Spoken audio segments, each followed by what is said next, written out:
சாரதா அவர்கள் அப்போதுதான் டீ குடிக்க அமர்ந்திருந்தார். திடீரென்று ஃபோன் அடித்தது. பார்த்தபோது அவரது மகன் மோஹித் அழைத்திருந்தான். அம்மா, நாங்கள் குடியிருக்கும் வீட்டை காலி செய்ய சொல்கிறார்கள். வீட்டு உரிமையாளர் குடியேறப் போகிறாராம். இப்போது கையில் பணமும் கொஞ்சம் தட்டுப்பாடாக இருக்கிறது. நாங்கள் சில நாட்கள் உங்களுடன் வந்து தங்கிவிடலாமா? எங்கள் நிலைமை சரியாகும் வரை ஒரு 2-3 மாதங்கள் மட்டும். இதை கேட்ட சாரதா யோசிக்காமல் சொன்னார். அடே மகனே, இந்த வீடு உன்னுடையது தானே. எவ்வளவு காலம் வேண்டுமானாலும் இரு. ஆனால் இந்த 2 மாதங்கள் 2 ஆண்டுகளாக மாறும் என்பதும், அதே வீட்டில் அவர் ஒரு வேலைக்காரியாக மாற்றப்படுவார் என்பதும் சாரதாவிற்கு அப்போது தெரியாது. அடுத்த நாளே மகனும் மருமகளும் தங்கள் சாமான்களுடன் சாரதாவிடம் தங்குவதற்காக வந்தார்கள். ஆரம்பத்தில் மருமகள் சமையலில் உதவி செய்தாள். இரவிலும் மகனும் மருமகளும் அவருடன் அமர்ந்து டீ குடிப்பார்கள். பழைய கதைகளை பேசுவார்கள். அந்த நேரத்தில் அவர்களது கண்களில் உண்மையான அன்பு தெரிந்தது. ஆனால் மெல்ல மெல்ல விஷயங்கள் மாறத் தொடங்கின. முதலில் மருமகள் சொன்னாள், அத்தை, இன்று நீங்களே சமையல் செய்து விடுங்கள். எனக்கு ஒரு மீட்டிங் இருக்கிறது. பிறகு, அத்தை, வாஷிங் மிஷினில் துணிகளை போட்டு விடுங்கள் என்று ஒவ்வொரு சிறிய வேலையாக அவரிடம் வாங்கத் தொடங்கினாள். மகன் மோஹித்தும் அப்படியே இருந்தான். அவன் எப்போதும் தன் அறையிலோ அல்லது சோஃபாவிலோ படுத்துக்கொண்டு மொபைலில் கேம்ஸ், வீடியோ அல்லது ரீல்ஸ் பார்த்து கொண்டிருப்பான். சாப்பிட்ட தட்டை கூட அங்கேயே விட்டுவிடுவான்.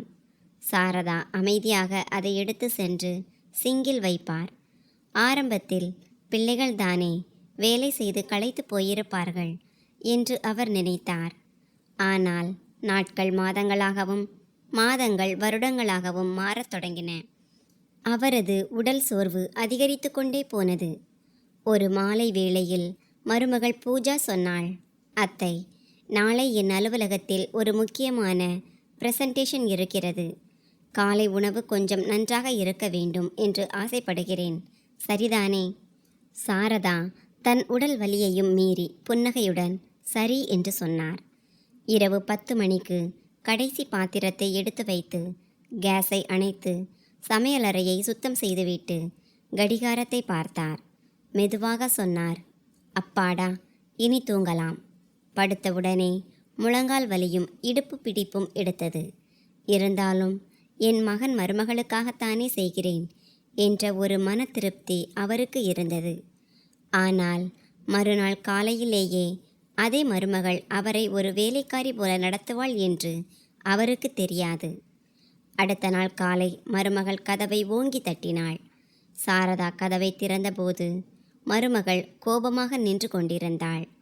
அத்தை, நேரத்தை பாருங்கள். எனக்கு 9 மணிக்கு ஆன்லைன் மீட்டிங் இருக்கிறது.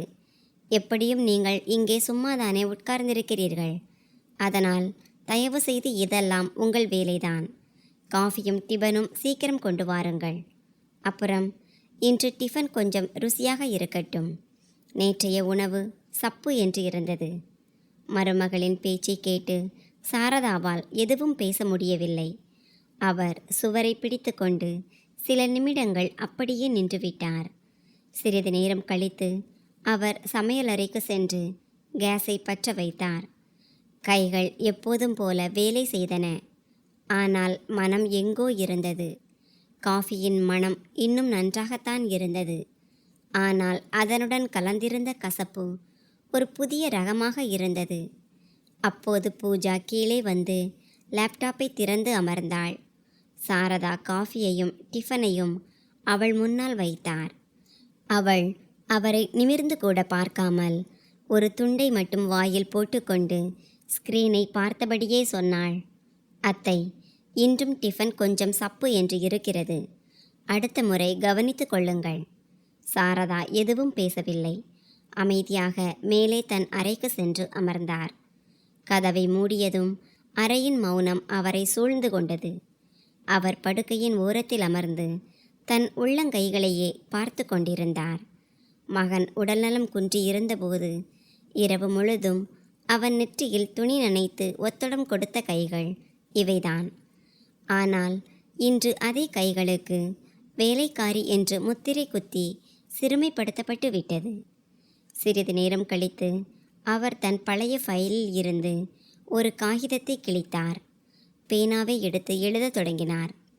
ஒருவேளை மகனும் மருமகளும் வெளியே வாடகைக்கு வீடு எடுத்திருந்தால் மாதம் குறைந்தது 10,000 ரூபாய் வாடகை இருந்திருக்கும். மின்சார பில், வீட்டு செலவுகள் எல்லாம் சேர்த்து 25,000 முதல் 30,000 வரை. அதாவது கடந்த 2 ஆண்டுகளில் மொத்தம் சுமார் 4.5 முதல் 5 லட்சம் வரை. சாரதா ஒரு தோராயமான கணக்கை போட்டார். இவ்வளவு பணத்தை கொண்டு ஒரு சாமானிய மனிதன் தன் ஓய்வு காலத்தை நிம்மதியாக கழித்துவிட முடியும்.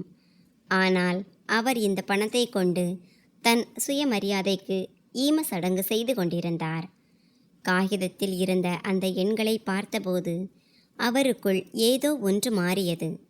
அது கோபமல்ல, ஒரு விசித்திரமான அமைதி. இதயத்தின் மேல் யாரோ ஒரு ஐஸ் கட்டியை வைத்தது போன்ற உணர்வு. கடந்த 2 ஆண்டுகளாக மருமகள் சொன்ன ஒவ்வொரு சொல்லும் அவர் மனதில் ஓடியது. அத்தை, தட்டை இடுங்கள், துணிகளை மிஷினில் போடுங்கள், எப்படியும் நீங்கள் சும்மாதானே இருக்கிறீர்கள். திடீரென்று ஒரு தெளிவான எண்ணம் உதயமானது. மகனிடமும் மருமகளிடமும் இதை சொல்லி புரிய வைக்க முயன்றால் அவர்கள் மீண்டும் கண்ணீர் வடித்து நாடகமாடுவார்கள்.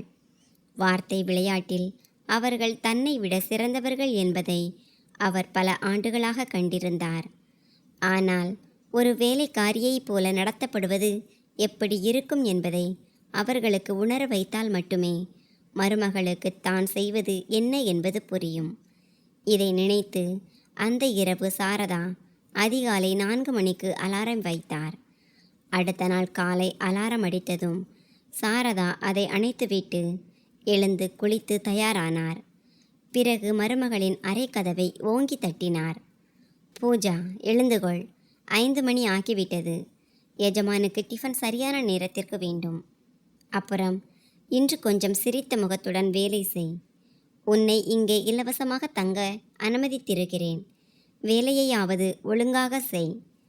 அறைக்குள் சில வினாடிகள் மயான அமைதி நிலவியது. பிறகு கதவு சட்டென்று திறக்கப்பட்டது. மகனின் கண்கள் தூக்க கலக்கத்தில் சிவந்திருந்தன. அம்மா, என்ன உளறுகிறாய்? நாங்கள் தூங்கிக் கொண்டிருக்கிறோம். சாரதா அதே தொனியில் பதில் சொன்னார். நேற்று அவரது மருமகள் அவரிடம் சொன்னது போலவே. மகனே, நேற்று காலை 5 மணிக்கு என்னையும் தூக்கத்திலிருந்து எழுப்பி காஃபியும் டிஃபனும் ஆர்டர் செய்தார்கள். ஓ, அப்படியென்றால் நீ பழி வாங்குகிறாயா அம்மா என்று மோஹித் கோபமாக கேட்டான். சாரதா அமைதியான குரலில் சொன்னார். பழி வாங்கவில்லை மகனே.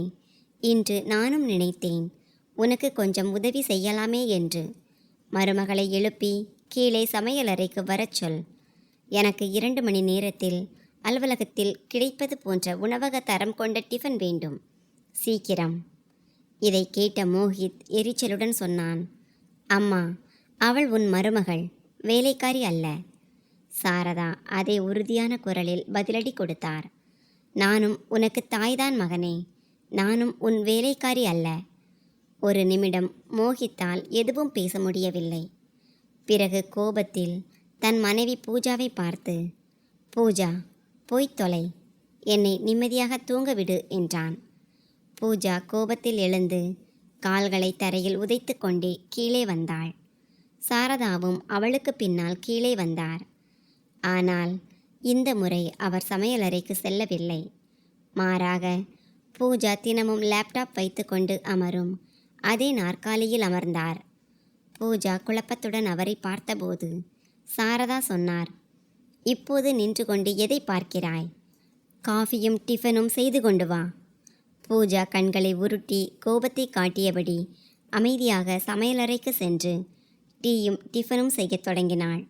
சிறிது நேரம் கழித்து அதை சாரதாவின் முன் வைத்துவிட்டு சொன்னாள்.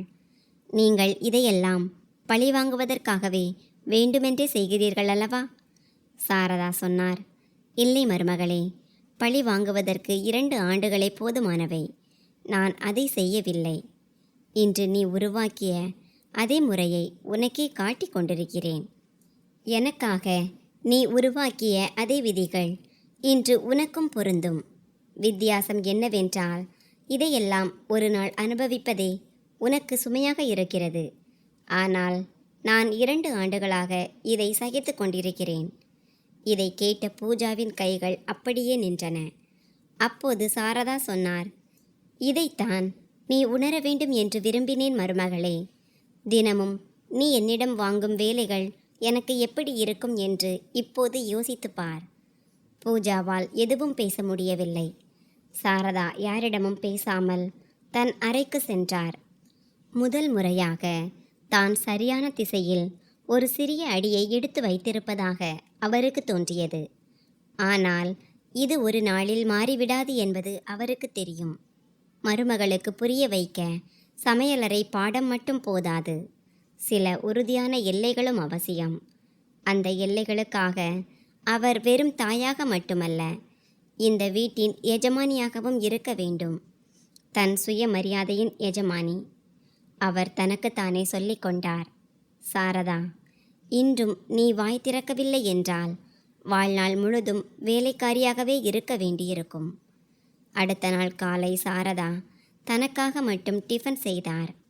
1 கப் டீ மற்றும் 2 டோஸ்ட். பூஜா மிகவும் தாமதமாக எழுந்தாள். ஒருவேளை நேற்று செய்த வேலை அவளுக்கு பாரமாக இருந்திருக்கலாம். அவள் சோஃபாவில் அமர்ந்து ஃபோனை நோண்டிக் கொண்டிருந்தாள். நேற்று எதுவுமே நடக்காதது போல. மதிய வேளையில் அவள் மெதுவாக சொன்னாள், அத்தை, இன்று நீங்களே சமையல் செய்து விடுங்கள், எனக்கு தலைவலிக்கிறது. சாரதா சமையலறை வாசலில் நின்று கொண்டு சிறிது நேரம் அவளை பார்த்தார். பிறகு அமைதியான ஆனால் உறுதியான குரலில் சொன்னார், இன்று நான் எனக்காக மட்டும்தான் சமையல் செய்வேன். மருமகளே, நீங்கள் இருவரும் உங்கள் உணவை நீங்களே தயார் செய்து கொள்ளுங்கள். இதை கேட்ட பூஜா திடுக்கிட்டு அவரை பார்த்தாள். அப்படியென்றால் எங்களுக்கு சமைக்க மாட்டீர்களா? சாரதா சொன்னார், கண்டிப்பாக மாட்டேன் மருமகளே. இனி நான் என் பங்கிற்கு மட்டுமே உதவி செய்வேன். என் உணவு, என் பாத்திரம், என் பொருட்கள். அவள் சிறிது நேரம் சாரதாவை முறைத்து பார்த்தாள். பிறகு மொபைலை எடுத்துக்கொண்டு உள்ளே சென்றாள். அவர்கள் திருந்த மாட்டார்கள் என்பது சாரதாவிற்கு தெரியும். அன்று மதியம் சாரதா வீட்டிலிருந்து வெளியேறினார். முதலில் யாரிடம் பேசுவது என்று யோசித்தார். உறவினர்களிடமா அல்லது நண்பர்களிடமா? பிறகு தனக்குத்தானே பதில் சொல்லி கொண்டார். அவர்கள் அனைவரும் உனக்கு உணர்ச்சி பூர்வமான ஆலோசனைகளைத்தான் வழங்குவார்கள். ஆனால் உனக்கு இப்போது உணர்ச்சிகளை விட விதிகள்தான் தேவை. எனவே சாரதா ஒரு வழக்கறிஞரை சந்திக்க சென்றார். சொல்லுங்கள் அம்மா. வழக்கறிஞர் ஃபைலில் இருந்து தலையை உயர்த்தி பார்த்து கேட்டார். சாரதா மெதுவாக சொன்னார், எனக்கு என் வீட்டை பற்றியே ஒரு ஆலோசனை தேவை. சாரதா நடந்த அனைத்தையும் அவரிடம் விவரித்தார். இறுதியில் வழக்கறிஞர் தன் கண்ணாடியை கழற்றி மேஜை மேல் வைத்தார். அவர் நேரடியாக சொன்னார், பாருங்கள் சாரதா அவர்களே, சட்டப்பூர்வமாக உங்கள் மகனும் மருமகளும் வாடகைதாரர்கள் அல்ல, குடும்ப உறுப்பினர்களாகவே கருதப்படுவார்கள். ஆனால் நிலைமை ஒன்றுதான், நீங்கள் இந்த வீட்டின் உரிமையாளர். அவர்கள் வாடகை தராமல் தங்கியிருந்து உங்களை துன்புறுத்துகிறார்கள். நீங்கள் அவர்களை தடுக்க விரும்பினால் 2 வழிகள்தான் உள்ளன. ஒன்று, தெளிவாக வாடகையையும் விதிகளையும் நிர்ணயம் செய்யுங்கள். அல்லது எழுத்துப்பூர்வமாக நோட்டீஸ் கொடுத்து வீட்டை காலி செய்ய சொல்லுங்கள். உணர்ச்சி பூர்வமான இடைப்பட்ட வழியை நீங்கள் 2 ஆண்டுகளாக பார்த்துவிட்டீர்கள். அதனால் எதுவும் மாறவில்லை. இப்போது விதிகளை மாற்ற வேண்டும். முதலில் ஒரு எழுத்துப்பூர்வமான அறிவிப்பை தயாரிப்போம். அதில் 3 விஷயங்களை தெளிவாக குறிப்பிடுங்கள். அவர் காகிதத்தை இழுத்து பெரிய எழுத்துக்களில் எழுதத் தொடங்கினார். முதலாவது, அவர்கள் இங்கே தங்க விரும்பினால் இவ்வளவு ரூபாய் வாடகை, மின்சாரம், தண்ணீர், மளிகை செலவில் பங்கு மற்றும் வீட்டு வேலைகளில் ஒத்துழைப்பு தர வேண்டும். இரண்டாவது, அவர்களுக்கு தனி வீடு வேண்டுமென்றால் இந்த ஃப்ளாட்டின் பாதி பகுதியை தங்கள் உழைப்பில் ஈட்டிய பணத்தை கொடுத்து விலைக்கு வாங்க வேண்டும். மூன்றாவது, இவ்விரண்டையும் ஏற்கவில்லை என்றால் 1 மாதத்திற்குள் வீட்டை காலி செய்ய வேண்டும். சாரதா அமைதியாக கேட்டுக்கொண்டிருந்தார். அவருக்குள் இருந்த ஒரு தாய், இது உன் சொந்த மகன் மீதே வழக்கு தொடுப்பது போலல்லவா என்று கத்தினார். அப்போது வழக்கறிஞர் மீண்டும் சொன்னார், பாருங்கள் சாரதா அவர்களே, ஒவ்வொரு உறவிலும் ஒரு கணக்கு தேவை. இல்லை என்றால் ஒரு நாள் அந்த உறவே ஒரு வியாபாரமாகிவிடும்.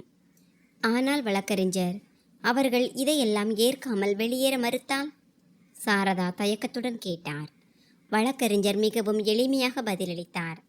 அப்படியானால் விஷயம் நீதிமன்றம் வரை செல்லும். நீங்கள் அதற்கு தயாராக இருக்கிறீர்களா?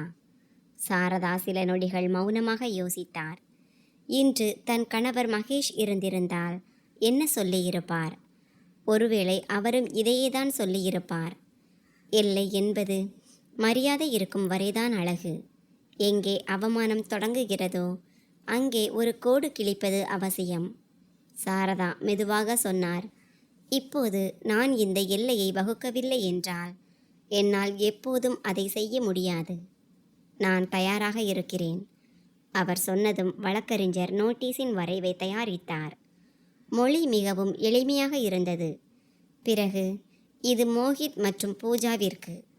உங்கள் தாயிடமிருந்தும் இந்த வீட்டின் உரிமையாளரிடமிருந்தும் இந்த கடிதம் உங்களுக்கு வழங்கப்படுகிறது. இறுதியில் 3 விருப்பங்கள் தெளிவாக எழுதப்பட்டிருந்தன. வழக்கறிஞர் அவருக்கு விளக்கினார். இந்த நோட்டீஸை உங்கள் கையாலேயே கொடுங்கள். ஒரு நகலை உங்களிடம் வைத்து கொள்ளுங்கள். அவர்களிடம் கையெழுத்து வாங்க முயற்சி செய்யுங்கள். அவர்கள் கையெழுத்திடாவிட்டாலும் பரவாயில்லை. நீங்கள் நோட்டீஸ் கொடுத்ததற்கு ஒரு சாட்சியை வைத்து கொள்ளுங்கள். 1 மாதத்திற்குள் அவர்கள் எந்த முடிவும் எடுக்கவில்லை என்றால் நாம் அடுத்த கட்ட நடவடிக்கையை எடுப்போம். வீடு திரும்பும்போது சாரதாவிடம் நோட்டீஸ் இருந்தது. ஆனால் நெஞ்சுக்குள் ஒரு புயல் வீசியது. என் சொந்த மகனிடமே இந்த நோட்டீஸை கொடுக்க முடியுமா என்று யோசித்தபடி வீடு திரும்பிய போது மாலை ஆகிவிட்டது. பூஜா சோஃபாவில் அமர்ந்து மொபைலில் ரீல்ஸ் பார்த்து கொண்டிருந்தாள். மோஹித் அறையில் இருந்தான். ஒருவேளை லேப்டாப்பில் வேலை செய்து கொண்டிருந்திருக்கலாம். ஆனால் அந்த வீட்டில் ஒரு விசித்திரமான அமைதி நிலவியது. சொல்லப்படாத வார்த்தைகள், சொல்லப்படாத புகார்கள். சாரதா பூஜாவிற்கு முன்னால் இருந்த மேஜை மீது அந்த நோட்டீஸை வைத்தார். இது என்ன? பூஜா கண்களை உயர்த்தாமலேயே கேட்டாள். படித்துப்பார். சாரதா இவ்வளவுதான் சொன்னார். அவள் மொபைலை பக்கத்தில் வைத்துவிட்டு காகிதத்தை எடுத்து மேலிருந்து கீழ்வரை படித்தாள். முதலில் அவளது முகத்தில் ஒரு குழப்பம் தெரிந்தது. பிறகு ஆச்சரியம், பின் கோபம். இறுதியில் அவள் ஆத்திரத்துடன் கேட்டாள், எங்களுக்கு நோட்டீஸ் கொடுக்கிறீர்களா அத்தை? உங்கள் சொந்த வீட்டிலிருந்தே எங்களை வெளியேற்றுவதற்கான நோட்டீஸா இது? சாரதா மிகவும் அமைதியான குரலில் சொன்னார், நான் உங்களை வெளியேற்றவில்லை மருமகளே. 3 வழிகளை தருகிறேன். முதலாவது, இங்கே தங்குவதென்றால் வாடகை, மின்சார பில் மற்றும் வீட்டு வேலைகளில் பங்கு கொள்ளுங்கள். 2வது, உங்கள் சொந்த பணத்தை கொடுத்து இந்த வீட்டை வாங்கிக் கொள்ளுங்கள். அப்போது நீங்களே சட்டப்பூர்வ உரிமையாளர் ஆவீர்கள். 3வது, இவை எதுவும் சம்மதமில்லை என்றால் 30 நாட்களுக்குள் உங்களுக்கான வாடகை வீட்டை தேடிக்கொள்ளுங்கள். நாங்கள் பணத்திற்கு எங்கே போவோம் என்று பூஜா இடையிலேயே கேட்டாள். இப்போதுதான் நாங்கள் செட்டில் ஆகிக் கொண்டு இருக்கிறோம் என்று உடனடியாக ஒரு சாக்குப்போக்கை தயார் செய்தாள். 2 வருடங்களாக செட்டில் ஆகிறோம் என்ற இதே வார்த்தையை தான் கேட்டுக்கொண்டிருக்கிறேன் என்று சாரதா முதல் முறையாக கண்டிப்புடன் சொன்னார். புதிய மொபைல்கள் வாங்க, ஆன்லைன் ஷாப்பிங் செய்ய, வெளியே சென்று சாப்பிட உங்களிடம் பணம் இருக்கிறது. ஆனால் இந்த வீட்டிற்கும் என் உழைப்பிற்கும் மட்டும் ஒரு மதிப்பும் இல்லையா? அப்போது மோஹித் அறையிலிருந்து வெளியே வந்தான். விஷயங்கள் அவன் காது வரை எட்டியிருந்தது. ஏன் அம்மா இதையெல்லாம் செய்கிறாய்? மகனையும் மருமகளையும் வீட்டை விட்டு துரத்தி விட்டாள் என்று மற்றவர்களிடம் என்ன சொல்வாய் என்று அவன் ஏளனமாக பேசினான். சாரதா அவனை நேராக பார்த்து சொன்னார், மற்றவர்கள் என்ன சொல்வார்கள் என்ற பயம் என் மருமகள் என்னை வேலைக்காரி என்று அழைக்கும் வரைதான் எனக்கு இருந்தது. அன்றிலிருந்து என்னை நான் என்னவென்று அழைப்பது என்பதுதான் எனக்கு முக்கியமானதாகிவிட்டது. என்னை நான் உரிமையாளராக கருதாவிட்டால் இந்த உலகமும் என்னை வேலைக்காரியாகத்தான் பார்க்கும். பூஜா நோட்டீஸை மடித்து மேஜை மீது எறிந்தாள்.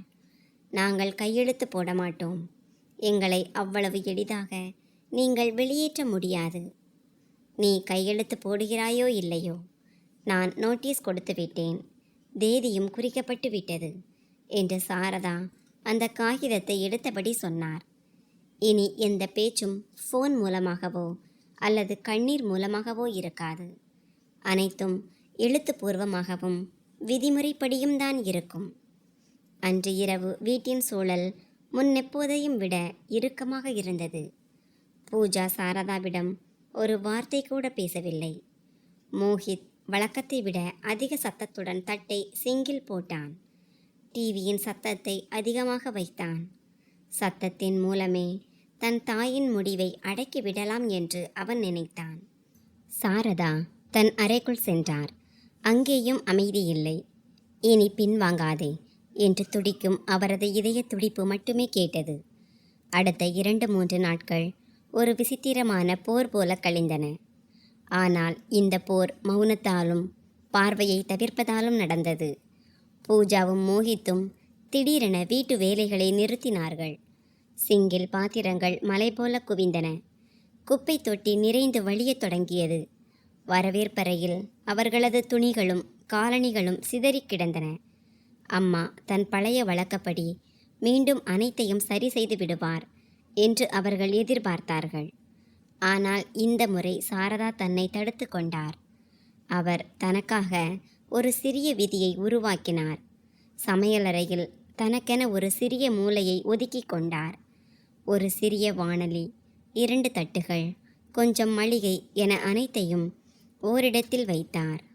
அவர் தனக்காக டீ போட்டு கொண்டார். சாதாரண காய்கறி சாப்பாடு செய்தார்.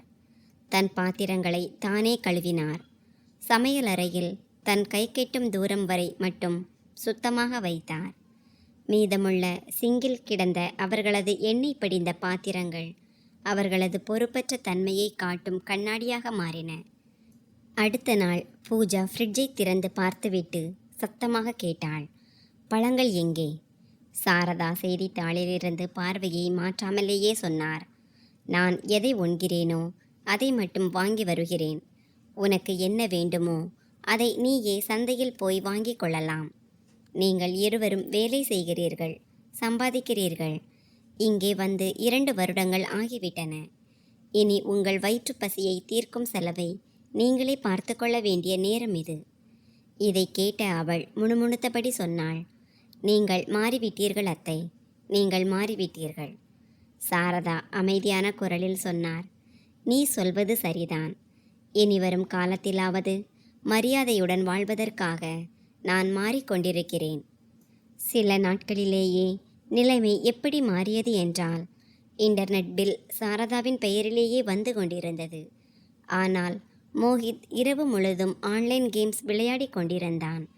ஒரு நாள் காலை அந்த பில்லை பார்த்த சாரதா தனக்கு எது தேவையோ அதை மட்டும் வைத்துக்கொள்ள முடிவு செய்தார். அவர் இன்டர்நெட் நிறுவனத்திற்கு ஃபோன் செய்து கனெக்ஷனை துண்டித்து விட்டார். மதியம் மோஹித் கோபத்துடன் அவர் அறைக்கு வந்தான்.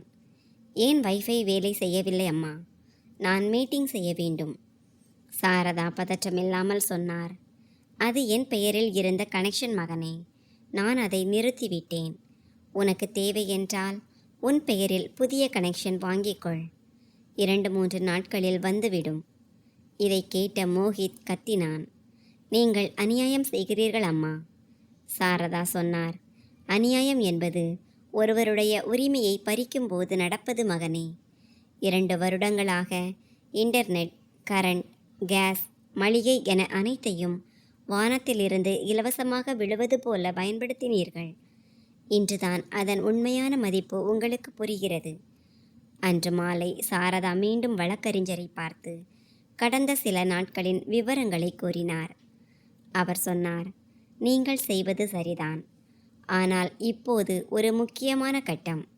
1 மாதத்திற்குள் அவர்கள் எந்த முடிவும் எடுக்கவில்லை என்றால் நீங்கள் அதிகாரப்பூர்வமாக வழக்கு பதிவு செய்ய வேண்டும். விஷயம் நீதிமன்றத்திற்கு செல்லும். நீதிபதி முன் பேச வேண்டியிருக்கும். நீங்கள் தயாராக இருங்கள். சாரதா தலையசைத்தார். பயமாகத்தான் இருந்தது. ஆனால் இப்போது பின்வாங்கினால் வாழ்க்கை முழுதும் தலை நிமிர்ந்து நிற்க முடியாது என்ற பயம் அதைவிட பெரியதாக இருந்தது. அந்த 1 மாதம் எப்படி போனது என்றே தெரியவில்லை. அம்மா பயந்து விடுவார், கேஸ் போட மாட்டார் என்று மகனும் மருமகளும் நினைத்தது தெளிவாக தெரிந்தது. ஆனால் சாரதா வழக்கறிஞரை அழைத்து அவர்கள் எந்த முடிவும் எடுக்கவில்லை என்று சொன்னார். அங்கிருந்து ஒரே ஒரு பதில் வந்தது. சரி, அடுத்த பக்கத்தை திருப்புவோம். நாளை நீதிமன்றத்தில் மனு தாக்கல் செய்யலாம். ஃபோனை வைக்கும்போது சாரதாவின் விரல்கள் நடுங்கின. நீதிமன்ற மனுவிற்கு பிறகு தன் மகனும் மருமகளும் தனக்கு என்ன பெயர் வைப்பார்கள் என்று அவருக்கு தெரியவில்லை. ஆனால் ஒன்று மட்டும் உறுதி, இனி அவர் பின்வாங்கப் போவதில்லை. அடுத்த நாள் நீதிமன்றத்தில் வழக்கறிஞர் சொன்னார், பயப்படாதீர்கள், உண்மையை மட்டும் சொல்லுங்கள், மற்றவற்றை நான் பார்த்து கொள்கிறேன். சிறிது நேரத்தில் பூஜாவும் மோஹித்தும் வந்தார்கள். முதலில் மோஹித் பேசத் தொடங்கினான். நீதிபதி அவர்களே, நாங்கள் 2-3 மாதங்கள் மட்டும் தங்குவதற்காகத்தான் அம்மாவிடம் வந்தோம். அது கஷ்டமான காலம். பிறகு வேலைகள் சரியாயின. ஆனால் அம்மாதான் சொன்னார், எவ்வளவு காலம் வேண்டுமானாலும் இருந்து கொள்ளுங்கள் என்று. இப்போது திடீரென்று எங்களை வெளியேற்றுகிறார், அதுவும் வழக்கு தொடரப்பட்டு. நாங்கள் எங்கே போவோம்? மோஹித்தின் குரலில் அழுகை இருந்தது. ஆனால் இது உண்மையின் ஒரு பாதி மட்டுமே என்பது சாரதாவிற்கு தெரியும். நீதிபதி சாரதாவை பார்த்தார். சாரதாவின் வழக்கறிஞர் மிகவும் அமைதியாகவும் தெளிவாகவும் வாதங்களை முன்வைத்தார். கனம் பொருந்திய நீதிமன்றமே, இந்த வீடு முழுமையாக சாரதா அவர்களின் பெயரில் உள்ளது. கடந்த 2 ஆண்டுகளாக அவரது மகனும் மருமகளும் இங்கே வாடகை ஏதும் தராமல் தங்கியிருக்கிறார்கள். மின்சாரம், தண்ணீர், மளிகை என அனைத்து செலவுகளையும் சாரதா ஒருவரே ஏற்கிறார். வீட்டு வேலைகளையும் அவரே செய்கிறார். அவர் எழுத்துப்பூர்வமாக நோட்டீஸ் கொடுத்து 3 விருப்பங்களை வழங்கினார். வாடகை கொடுத்து தங்குவது, வீட்டின் பாதி பகுதியை விலைக்கு வாங்குவது அல்லது 1 மாதத்தில் வீட்டை காலி செய்வது. ஆனால் இவர்கள் எந்த விருப்பத்தையும் ஏற்கவில்லை. இப்போது இந்த வழக்கு பிள்ளைகளை வீட்டை விட்டு துரத்துவது பற்றியதல்ல, மாறாக வீட்டின் உரிமையாளரின் உரிமையை பற்றியது. பிறகு வழக்கறிஞர் கடந்த 2 ஆண்டுகளின் தோராயமான கணக்குகள் அடங்கிய காகிதத்தை காட்டினார். வாடகை, மின்சார பில், மளிகை செலவுகள். நீதிபதி அந்த பத்திரங்களை பார்த்தார். சிறிது நேரம் மௌனமாக இருந்தார். பிறகு பூஜா மற்றும் மோஹித்தை பார்த்து கேட்டார், நீங்கள் எப்போதாவது உங்கள் தாய்க்கு பணம் கொடுக்க முன் வந்தீர்களா? மின்சாரம், தண்ணீர் அல்லது மளிகைக்கு ஏதாவது கொடுத்தீர்களா? மோஹித் முணுமுணுத்தான். நாங்கள் நினைத்தோம், பிறகு கொடுக்கலாம் என்று. இப்போதுதான் செட்டில் ஆகிக் கொண்டு இருக்கிறோம். நீதிபதி அவன் பேச்சை இடையிலேயே தடுத்தார். 2 ஆண்டுகள் பிறகு என்பதிலேயே கழிந்துவிட்டன. சட்டம் உணர்ச்சிகளால் இயங்குவதில்லை, உண்மைகளை கொண்டுதான் இயங்குகிறது மிஸ்டர் மோஹித். வீட்டு உரிமையாளரின் உரிமை மிக தெளிவாக உள்ளது. நீங்கள் வீட்டை காலி செய்யத்தான் வேண்டும். சாரதாவின் காதுகளில் அந்த வார்த்தை மட்டும் மீண்டும் மீண்டும் ஒலித்தது. காலி செய்ய வேண்டும். 2 ஆண்டுகளாக அடைக்கப்பட்டிருந்த ஒரு ஜன்னல் திறக்கப்பட்டது போன்ற உணர்வு அவருக்கு ஏற்பட்டது. நீதிபதி தேதியை குறித்தபடி சொன்னார். உங்களுக்கு 1 மாத கால அவகாசம் வழங்கப்படுகிறது. இதற்குள் உங்களுக்குள் ஏதேனும் எழுத்துப்பூர்வமான உடன்பாடு ஏற்பட்டு வாடகை போன்றவை முடிவானால் அது வேறு விஷயம். இல்லையென்றால் 1 மாதத்திற்கு பிறகு உரிமையாளருக்கு வலுக்கட்டாயமாக வீட்டை காலி செய்ய அதிகாரம் உண்டு. நீதிமன்றத்திலிருந்து வெளியே வந்ததும் மோஹித் கோபத்தில் சொன்னான், பாரம்மா, உன் சொந்த மகன் மற்றும் மருமகள் மீது எப்படி வழக்கு தொடர்ந்தாய் என்று நான் எல்லோரிடமும் சொல்வேன். சாரதா எதுவும் பேசவில்லை.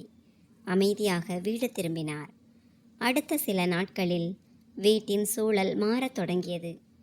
மகனும் மருமகளும் சில சாமான்களை பேக் செய்யத் தொடங்கினர். அவர் மனமுடைந்து போவாரா இல்லையா என்பதை அவர்கள் கடைசி நாள் வரை இருந்து பார்க்க விரும்புகிறார்கள் என்பது சாரதாவிற்கு புரிந்தது. ஆனால் இந்த முறை சாரதா தன் மனதை கல்லாக்கி கொண்டார். மாதத்தின் கடைசி வாரத்தில் வீட்டில் ஒரு பரபரப்பு நிலவியது. மருமகள் புரோக்கரிடம் ஃபோனில் பேசுவதும் மோஹித் குறைந்த வாடகை ஃப்ளாட்டுகளின் புகைப்படங்களை பார்ப்பதுமாக இருந்தனர். இங்கே இலவசமாக கிடைத்த அந்த வசதி சந்தையில் அதன் விலை மிக அதிகம் என்பது அவனுக்கு புரியத் தொடங்கியது. மாதத்தின் கடைசி 2 நாட்களுக்கு முன்னால் நள்ளிரவு வரை அவர்கள் சாமான்களை பேக் செய்து கொண்டிருந்தார்கள். அடுத்த நாள் காலை சாரதா கண்விழித்த போது கீழே இருந்து ஒரு பலமான சத்தம் கேட்டது. தடால்! அதைத் தொடர்ந்து பூஜாவின் அலறல் சத்தம் கேட்டது. பிறகு மோஹித்தின் நடுக்கமான குரல். பூஜா, கண்களை திற பூஜா! சாரதா ஒரு நொடியில் படுக்கையிலிருந்து எழுந்தார். இதயம் படபடவென அடித்து கொண்டது. கீழே ஹாலில் அவர் கண்ட காட்சி வாழ்நாள் முழுதும் அவர் நினைவில் பதிந்து போனது. படிக்கட்டுகளுக்கு கீழே பூஜா தரையில் விழுந்து கிடந்தாள். அவளது நெற்றியில் இருந்து இரத்தம் வழிந்து கொண்டிருந்தது. அருகில் ஒரு கனமான பெட்டி கிடந்தது. ஒருவேளை அதுதான் அவளது கையில் இருந்த நழுவி விழுந்திருக்க வேண்டும். மோஹித் நடுக்கத்துடன் அவளது தோள்களை பிடித்துக்கொண்டு அமர்ந்திருந்தான். கையில் மொபைல் இருந்தது. ஆனால் என்ன செய்வதென்று தெரியாமல் திகைத்து நின்றான்.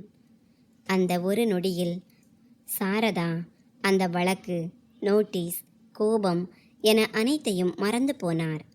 அவர் மண்டியிட்டு அமர்ந்து பூஜாவின் தலையை தாங்கி பிடித்தார். மோஹித், உடனே ஆம்புலன்ஸை கூப்பிடு என்றார். சிறிது நேரத்தில் ஆம்புலன்ஸின் சைரன் சத்தம் கேட்டது. இருவர் வந்து ஸ்ட்ரெச்சரில் தூக்கி சென்று நிலைமையை கையாண்டனர். சாரதாவும் உடனே ஆம்புலன்ஸில் ஏறி மருத்துவமனை சென்றார். டாக்டரை பார்த்ததும் அவர் சொன்னார், அதிக காயம் இல்லை, பயப்பட வேண்டாம். இதை கேட்ட சாரதா நிம்மதி பெருமூச்சு விட்டார். சிறிது நேரம் கழித்து பூஜா படுக்கையில் கிடந்தாள். அவள் சாரதாவை பார்த்ததும் அவளது கண்கள் கலங்கின. உங்களை நான் எத்தனை முறை காயப்படுத்தியிருக்கிறேன் அத்தை. அப்படி இருந்தும் என் உயிரை காப்பாற்ற நீங்களே வந்தீர்கள். நான் ஒரு மிக மோசமான மருமகளாகிவிட்டேன். சாரதா பூஜாவின் கைகளை தன் கைகளில் பற்றி கொண்டு சொன்னார், தவறு செய்வதால் யாரும் கெட்டவர்கள் ஆகிவிடுவதில்லை மருமகளே. செய்த தவறை உணர்ந்து தன்னை மாற்றிக்கொள்பவனே மனிதன். மோஹித் ஒரு மூலையில் நின்று கொண்டிருந்தான். அவனும் சாரதா அருகில் அமர்ந்து சொன்னான், நானும் மன்னிப்பு கேட்கிறேன் அம்மா. எல்லாம் இலவசமாக கிடைக்கிறது, ஏன் கவலைப்பட வேண்டும் என்று என்னை நானே புத்திசாலியாக நினைத்து கொண்டேன். ஆனால் தன் வாழ்நாள் முழுதும் கஷ்டப்பட்டு ஒரு வீட்டை உருவாக்கிய தாயை ஒரு வேலைக்காரி போல நடத்துவது எவ்வளவு பெரிய பாவம் என்பதை இன்றுதான் உணர்கிறேன். சிறிது நேரம் அந்த அறையில் அமைதி நிலவியது. பிறகு பூஜா மெதுவாக கேட்டாள், இனி என்ன அத்தை? நாங்கள் நிஜமாகவே வெளியேற வேண்டுமா? சாரதா ஒரு நீண்ட பெருமூச்சு விட்டு சொன்னார், நான் இந்த வழக்கை ஒரு எதிரிக்கு எதிராக தொடரவில்லை. என் சுயமரியாதைக்காக தொடர்ந்தேன் மருமகளே. இன்று நீ இந்த படுக்கையில் இல்லாமல் இருந்திருந்தால், உன் கண்களில் இந்த வருத்தம் தெரியாமல் இருந்திருந்தால், ஒருவேளை நான் அதே பாதையில்தான் சென்றிருப்பேன். ஆனால் இப்போது உங்கள் இருவருக்கும் உங்கள் செயலை நினைத்து வருத்தம் இருக்கிறது. அதனால் நான் உங்களை மன்னிக்கிறேன். ஆனால் இந்த முறை நிபந்தனைகள் தெளிவாக இருக்கும். 1 வாரம் நீ என் மகளாக இருப்பாய். நான் உன்னை முழுமையாக கவனித்துக் கொள்வேன். ஆனால் அதற்கு பிறகு நீயும் மோகித்தும் உங்கள் வேலைகளை நீங்களே செய்து கொள்ள வேண்டும். நான் உங்களுக்கு எந்த உதவியும் செய்ய மாட்டேன். மளிகை, தண்ணீர், மின்சாரம் என அனைத்தையும் உங்கள் செலவிலேயே நீங்கள் பார்த்து கொள்ள வேண்டும். இதை கேட்ட பூஜாவின் கண்களில் இருந்து மகிழ்ச்சியில் கண்ணீர் வழிந்தது. மாலையில் வீடு திரும்பிய போது முன்பு இளவரசி போல கால்களை நீட்டிக்கொண்டு மொபைல் பார்த்த அதே சோஃபாவில் சாரதா அவளை அமர வைத்தார். ஆனால் இந்த 1 வாரத்தில் பல விஷயங்கள் மாறின. பூஜா இப்போது எதற்கும் அடம் பிடிப்பதில்லை. மோஹித் முதல் முறையாக தானாகவே சமையலறைக்கு சென்றான். காய்கறி சமைத்தான், டீ போட்டான், பாத்திரங்களை கழுவினான். முதல் முறையாக அவன் சொன்னான், அம்மா, நீங்கள் அமருங்கள், இன்றைய டீயை நான் போடுகிறேன். பூஜாவின் உடல்நிலை சரியானதும் அவளும் ஒவ்வொரு சிறிய வேலையிலும் கை கொடுக்கத் தொடங்கினாள். ஒரு நாள் அவள் சாரதா அருகில் அமர்ந்து சொன்னாள், அத்தை, அன்று நீங்கள் நீதிமன்றத்திற்கு செல்லாமல் இருந்திருந்தால் ஒருவேளை நாங்கள் மாறியிருக்கவே மாட்டோம். நீங்கள் எங்களை வீட்டை விட்டு துரத்தவில்லை, எங்களுக்கு பொறுப்பை கற்றுக் கொடுத்திருக்கிறீர்கள். மோஹித்தின் கண்களும் கலங்கின. அவன் சொன்னான், அம்மா, உங்கள் ஆசி எங்களுக்கு எப்போதும் வேண்டும்.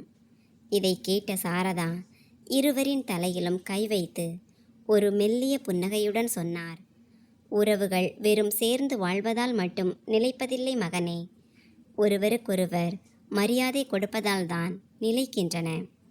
இந்த உண்மை புரிந்துவிட்டால் ஒவ்வொரு வீடும் சொர்க்கமாகும். அன்று அந்த வீட்டில் வெறும் சுவர்கள் மட்டுமல்ல, உறவுகளும் புன்னகைத்து கொண்டிருந்தன. நண்பர்களே, இந்த கதை உங்களுக்கு எப்படி இருந்தது என்று கருத்து தெரிவிக்கவும். கதை பிடித்திருந்தால் அதை விரும்பி உங்கள் நண்பர்களுடன் பகிர்ந்து கொள்ளுங்கள். இது போன்ற புதிய சுவாரஸ்யமான கதைகளுக்கு எங்கள் சேனலை சப்ஸ்கிரைப் செய்யுங்கள்.